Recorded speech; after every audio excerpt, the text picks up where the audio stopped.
I mean, you owe me a lot of time. No, Ken. As you say, was in your party, but when you patch Bernard. I don't watch Nekama. Watch Maber ni serikal ni nyocha ni ne or realize ni kanegi deal poko di to realize ni there is a problem in that document. Angoke no magi broga be ni bampon kage realize ni moko di maraj. When we they realize ni the cost of living in Kenya is not sustainable. But I told you some the some that deal fast. Don't talk about Nigeria lines. You didn't watch them. No watch them. Gima etete mupenjo. Ado wacho nini ya? Etete mupenjo ni ubro realize when. Unubro realize karango musiko fele kura. Unubro realize.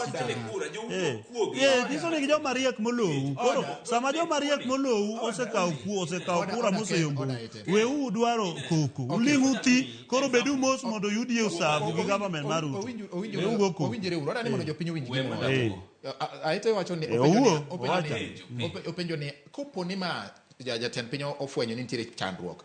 Dipo ni nitiere gik moko ma samoro nyalo timore koka gibiro fwenya bange. Mana pani gima anya duoke. Anya en page aduoke. Mapoku fwenyo. Mabdipo di fwenyo rembele. Okay, gik matimore niya. No, ma okno pore. Simple memorandum of understanding. Ni katanyaka letters of intentions. Mana manonde ikimati. Na asene no moko. To koro penja chieli dwa penj 2 hours. Oko penj mondo tiye kimondo aduok. Realize ni jo Kenya hinyre. Jo Kenya no, ine wacho kendi ka because just a minute. Taxes okay ne government to government deals.